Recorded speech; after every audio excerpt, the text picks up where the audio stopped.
Hello everyone, welcome to Indian Express explain daily prelims analysis dated August 17। यहाँ पे article जो भी हम डिस्कस करते हैं वो प्रीलिम्स के पर्सपेक्टिव से ही करते हैं। तो अब 16 अगस्त को there was no e paper of Indian Express, इसलिए मैंने उसका कोई एनालिसिस नहीं डाला।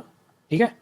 और जो भी आर्टिकल जो आए थे वो वेबसाइट पे आए थे, और वो मैं संडे को जो रिव्यू बनाता हूँ वीकली, उसमें तो इंक्लूड हो ही जाएंगे, इसलिए मैंने कल कुछ नहीं डाला। ठीक है। तो ऑर्डर ब्रेक नहीं किया है, पूरे ऑर्डर में ही चल रही है वीडियो। पहला आर्टिकल जो है वो आज हम यहाँ से डिस्कस करेंगे, पनामा कनाल से। अब पनामा कनाल समझने से पहले ये समझते हैं कि इस्थमस ऑफ पनामा क्या है।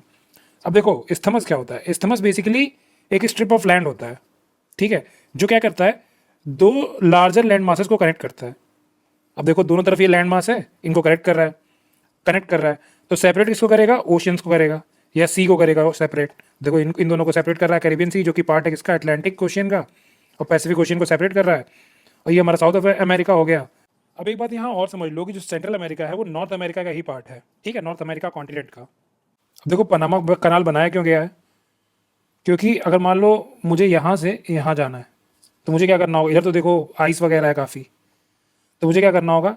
मैं यहाँ चलूँगा, फिर साउथ अमेरिका है, साउथ अमेरिका से नीचे से पूरा घूम के जाना पड़ेगा। 20,000 किलोमीटर एक्स्ट्रा जाना पड़ता है। लेकिन अगर यहाँ से अगर मैं किसी भी तरीके से यहाँ कैनाल वनाल बना के ऐसे निकल जाऊँ, तो मेरा डिस्टेंस कम हो जाएगा। ठीक है, and that is very very beneficial for maritime trade वगैरह के लिए। तो इसलिए ये कैनाल बनाया गया। अब देखो, लेक गार्टन जो है, इसमें ड्रॉट की कंडीशन थी, जिसकी वजह से पनामा कनाल की फंक्शनिंग में दिक्कत हो रही है। ठीक है।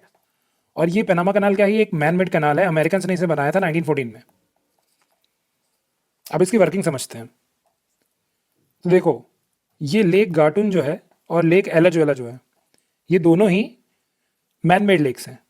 और ये बनी कैसे हैं? ये बनी है, एक चाग्रेस रिवर है पनामा में, उसके पानी को दो तरफ से डैम करके, मतलब दो तरफ डैम बना दिया, अब पानी को बीच में रोक दिया। ऐसा इसलिए किया गया कि मान लो अगर हमें पैसिफिक ओशियन और अटलांटिक ओशियन को कनेक्ट करना था, तो एक तो तरीका ये है कि हम ये पूरा जो ये लैंड है इसको कट कर दें, फिर ये ज्वाइन हो जाएंगे और फिर शिप्स आराम से जा सकती हैं अगल बगल में। बट इसमें प्रॉब्लम क्या है? बहुत कम्बरसम है, ये डिफ़िकल्ट बहुत है। फ्रेंच ने ट्राई किया था बट उनसे हो नहीं पाया था। ठीक है। तो दूसरा रास्ता क्या है कि चलो क्रो वाली कहानी समझते हैं। अब कभी सोचा नहीं था कि यूपीएससी में क्रो वाली कहानी समझ यूज़ होगी, बस ठीक है, लेकिन ठीक है, बता देता हूँ ऐसे ही। तो देखो, उसने क्या किया था कि ये अगर पानी था तो कंकड़ डालता गया, पानी का लेवल बढ़ता गया ऊपर। तो मान लो कि जैसे ये हमारी शिप है, ठीक है, ये इस पानी में यहाँ तक है, अब ये क्रो पानी डाल रहा है, ये कंकड़ डाल रहा है, तो शिप क्या होगी? धीरे धीरे ये राइज करने लगेगी। ठीक है। तो सेम प्रिंसिपल यहाँ लगाया गया, बस हम यहाँ कंकड़ की जगह क्या डालेंगे? पानी डाल देंगे। पानी में डालोगे तब भी तो पानी ऊपर जाएगा ही। ठीक। तो इन्होंने ये सोचा कि हम क्या करते हैं, जो चाग्रेस रिवर है उसको दो तरफ से डैम कर देते हैं, अब यहाँ भर जाएगा पानी। और फिर हम क्या करेंगे कि शिप्स को यहाँ जैसे गेट्स वेट्स बना बना के धीरे धीरे क्या करेंगे, पानी के लेवल में थोड़ा सा, जैसे मान लो कि यहाँ शिप आ गई अगर इसमें, फिर क्या किया, इसको भी पानी से भर दिया, फिर इसका लेवल यहाँ तक राइज हो जाएगा, फिर इसको इसमें ट्रांसफर कर दिया, फिर यहाँ से जाएगी यहाँ से, फिर यहाँ से लोअर कर दिया। ठीक है। अब देखो, हम पनामा की अथॉरिटी तो है नहीं कि हमें सब समझना है कि कैसे काम करता है। ठीक है। इतना बेसिक बेसिक समझ लो कि ऐसे से कुछ काम होता है। ठीक। अब देखो, गार्डन लेक की ड्राइंग से ही क्यों प्रॉब्लम है? ऐसा कि स्विस कैनाल के साथ तो है नहीं, क्योंकि स्विस कैनाल जो है उसे डग करके बनाया गया है, उसे खोद के बनाया गया है, और वो जो है वो कनेक्टेड है सी वाटर से ही। ठीक है, जो ओशियन का पानी है उसी से कनेक्टेड है। बट यहाँ क्या केस है कि यहाँ जो है गार्डन लेक है, ये फ्रेश वाटर है। ठीक है। और यहाँ के लोग हैं इस फ्रेश वाटर को पीते भी हैं यहाँ से, मतलब ड्रिंकिंग और अदर पर्पसेस के लिए यूज़ करते हैं। अब इनिशियली क्या होता है, क्योंकि देखो ये पैसिफिक ओशन जो है ये थोड़ा हाइट पे है यहाँ पे, ठीक है, और उससे ज़्यादा हाइट पे ये है, और अटलांटिक ओशन थोड़ा नीचे है। तो मान लो अगर शिप यहाँ से आ रही है अटलांटिक ओशन की तरफ से, तो इसे उठाना पड़ेगा ऊपर, लेकिन जो शिप इधर से है उसको क्या करना है? उसको लोअर करना है हमें। ठीक। तो एक तरफ से जो प्रोसेस इधर से करेंगे उसको इधर से अपोजिट करना पड़ेगा। ब्रॉड ब्रॉड समझ लो। तो पहले वाले जब प्रोसेस में जब शिप यहाँ आती है, रुकती है, फिर क्या होता है, जैसे इसमें आई, अंदर चली गई, फिर क्या किया, इसमें इसका वाटर लेवल रेज किया जाता है धीरे धीरे, तब शिप यहाँ पहुँच जाती है। इसमें क्या लगता है? इसमें पानी लगता है, और ये फ्रेश वाटर सप्लाई कौन करता है? गार्डन लेक सप्लाई करती है। ठीक है। तो अगर गार्डन लेक ड्राई हो जाएगी तो पहले वाला जो स्टेप है ये हम नहीं कर पाएंगे। ठीक। तो हमारे लिए प्रॉब्लम हो जाएगी, क्योंकि शिप को लिफ्ट नहीं कर पा रहे ना हम फिर। अब दूसरी बात कि अब इसमें हम ओशन वाटर क्यों नहीं यूज़ कर सकते हैं? ओशन वाटर हम इसलिए यूज़ नहीं कर सकते हैं कि अगर हम ओशन वाटर यूज़ करेंगे तो पहली बात तो एक सैलिनिटी का इशू आ जाएगा किसमें, गाटून लेक में, जो कि लोग यहाँ पानी भी पीने के लिए तो यूज़ करते हैं, तो उनके लिए दिक्कत हो जाएगी। इसलिए ये रेन पे बहुत डिपेंडेंट होती है। जब एल नीनो ईयर हो जाता है, जब यहाँ पे ड्राउट वगैरह ज़्यादा हो जाता है, तो बहुत दिक्कत हो जाती है। ठीक है, तो पूरा कंसेप्ट समझा दिया, बड़ा मेहनत लगी। अब दूसरा आर्टिकल जो है वो डिस्कस करता है स्मॉल सैटेलाइट लॉन्च व्हीकल को। इसका डिमॉन्स्ट्रेशन स्टेज जो था, मतलब जो इसकी कैपेबिलिटी को डिमॉन्स्ट्रेट कर रहा था, वो स्टेज फिनिश हो गया। तब इसको हम कमर्शियल एप्लीकेशन के लिए यूज़ कर सकते हैं। तो एक बार ये समझते हैं, स्मॉल सैटेलाइट लॉन्च व्हीकल जो है ये 3 स्टेजेस में डिवाइडेड है।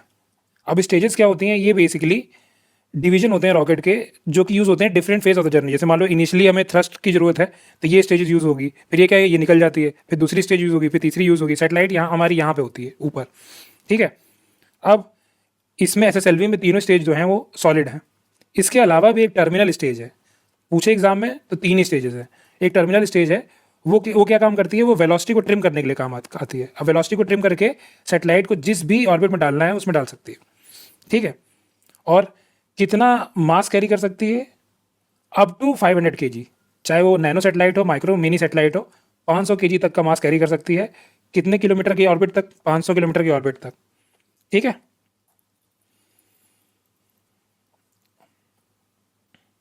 और जो टर्मिनल स्टेज थी वो लिक्विड स्टेज थी बस एक। अब देखो नाम से ही पता चल रहा है कि स्मॉल सैटेलाइट लॉन्च व्हीकल, मतलब स्मॉल सैटेलाइट को लॉन्च करेगी। अब क्या है कि पहले ऐसी छोटी सैटेलाइट्स को लॉन्च करने के लिए हमें वेट करना पड़ता था कि जब भी पीएसएलवी जो हमारी पोलर सैटेलाइट लॉन्च व्हीकल है, या जीएसएलवी जो बेसिकली स्पेशलाइज्ड हमारी लॉन्च व्हीकल्स हैं। ठीक है, ये कुछ कुछ मिशन के लिए यूज़ होती हैं, और उसमें क्या होती हैं, वो अपने साथ कुछ स्मॉल सैटेलाइट्स भी कैरी करती थी अगर उनके पे जगह बचती थी। तो इन स्मॉल सैटेलाइट्स के लॉन्च के लिए हमें वेट करना पड़ता था कि कब इनका लॉन्च होगा, उसके हिसाब से होगा।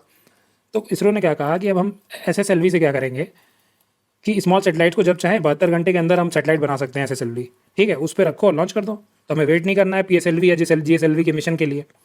ठीक है, और जल्दी बन जाते हैं और लो कॉस्ट भी है, टर्न अराउंड टाइम भी इनका बहुत कम है। इसका कमर्शियल एप्लीकेशन बहुत ज़्यादा है। ठीक है, कि अगर मान लो स्मॉल सैटेलाइट किसी को भी लॉन्च करनी है, तो हम 72 घंटे में अगर उसे लॉन्च करने के लिए दे रहे हैं तो ईजी है। और इवन इसमें लॉन्चिंग इंफ्रास्ट्रक्चर भी इतना नहीं चाहिए होता है। तो इतना ही जानना था बस एसएसएलवी। तो देखो जेम्स वेब स्पेस टेलीस्कोप फिर से न्यूज़ में है, तो देखते हैं डायरेक्ट क्या है। अब जेम्स वेब स्पेस टेलीस्कोप जो हुआ ये लॉन्च हुआ 2021 में। कौन कौन सी एजेंसीज इन्वॉल्व थी, नासा इन्वॉल्व थी, कैनेडियन स्पेस एजेंसी इन्वॉल्व थी, और हमारे यूरोपियन स्पेस एजेंसी इन्वॉल्व थी। ठीक है, अब इसका 5 से 10 साल का मिशन है, और ये क्या करेगा, आईआर मतलब जो हमारी इंफ्रारेड होता है उसमें ऑब्जर्व करेगा हमारे यूनिवर्स को। बेसिकली इवोल्यूशन ऑफ यूनिवर्स वगैरह का देखेगा कि नई नई गैलेक्सीज कैसे बनी, क्या हुआ, ये सब चीज़ के बारे में स्टडी करेगा। और क्या चीज़ है, ये प्लेस्ड है L2 पे। L2 क्या है, लैग्रेंजे पॉइंट। अब देखो ये एक होता है L1, ये रह गया हमारा L3, L2, L4 और L5। अब देखो ये पॉइंट्स क्या होते हैं, ये दो बॉडीज़ के बीच में ऐसे पॉइंट्स होते हैं जहाँ पे ये दोनों बॉडी का जो एक दूसरे के ऊपर ग्रेविटी लग रही है या पुल लग रहा है, ग्रेविटेशनल पुल, वो क्या हो जाता है, इक्विलिब्रियम में आ जाता है। इक्विलिब्रियम का मतलब इक्वल हो जाता है।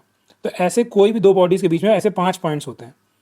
अब इस पॉइंट का फ़ायदा क्या है कि पहली बात फ्यूल बहुत कंजर्व हो जाता है, क्योंकि बॉडी जो होती है उसको थ्रस्टर्स यूज़ नहीं करने पड़ते हैं to maintain its path in the orbit. ठीक है, अब जैसे इसको क्या है, अगर ये L2 पे है तो इसको अपने थ्रस्टर्स ज़्यादा यूज़ नहीं करने पड़ेंगे, ये ऑर्बिट में ऑलरेडी स्टेबल है काफ़ी। ठीक है, और ये एक चीज़ याद रखना है कि जो जेम्स वेब स्पेस टेलीस्कोप है ये ऑर्बिट कर रहा है सन को, ना कि अर्थ को। ठीक है, और L2 पे इसको L1 पे क्यों नहीं डाला गया, L1 पे तो देखो आदित्य मिशन जो हमने लॉन्च किया था सन वाला, इसरो वाला, वो L1 पे था क्योंकि वो उसको सन को ऑब्जर्व करना था। अब इसको क्या करना है, इसको L2 पे इसलिए रखा है क्योंकि इसको IR रीजन में ऑब्जर्व करना है, तो इसको लाइट का इंटरफेरेंस बहुत कम चाहिए था इस साइड से। ठीक है, तो जैसे अर्थ से जो लाइट आ रही है, मून से लाइट आ रही है, सन से लाइट आ रही है, तो इस पर इसके पास एक सन शील्ड है। ठीक है, अब ये सन शील्ड क्या करती है, इसे प्रोटेक्ट करती है इधर लाइट से आने से। ऑल्सो यहाँ पे ये रहता है ना, तो ये अर्थ की शैडो से बचा रहता है, तो ये थर्मली स्टेबल लोकेशन पे रह पाता है। ठीक है भाई, इतना ही समझ लो, बहुत है, बहुत बता दिया वैसे।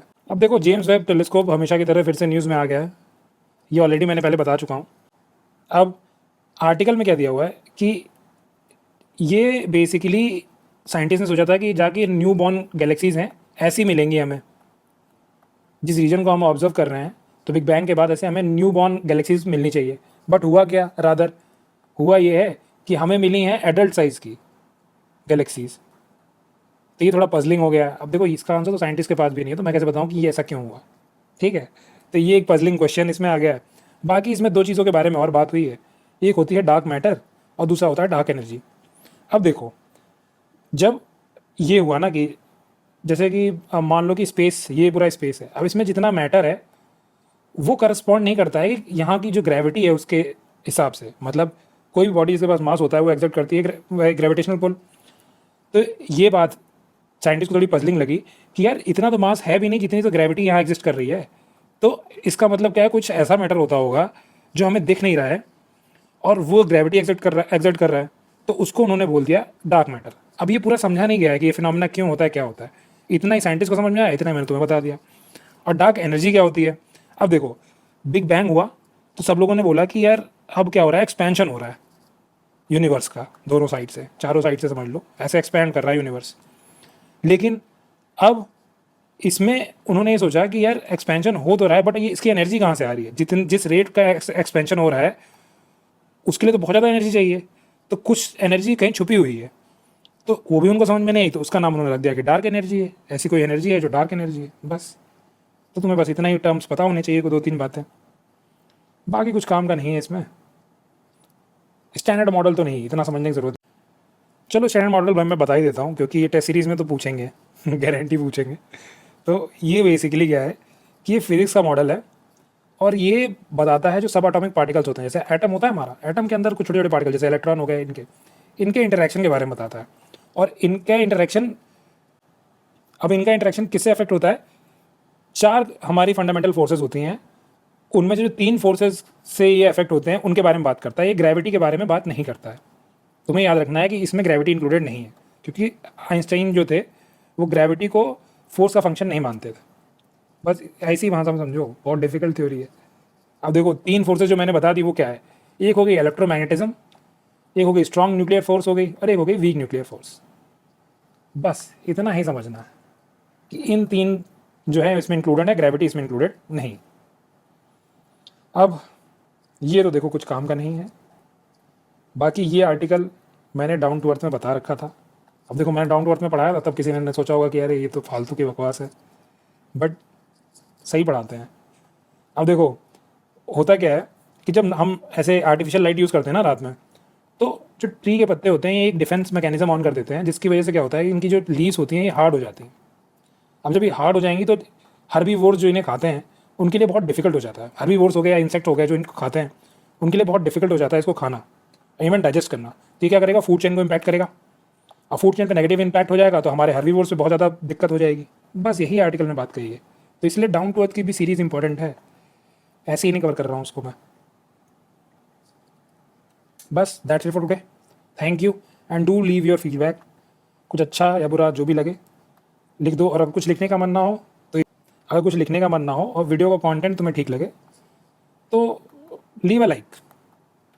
Thank you.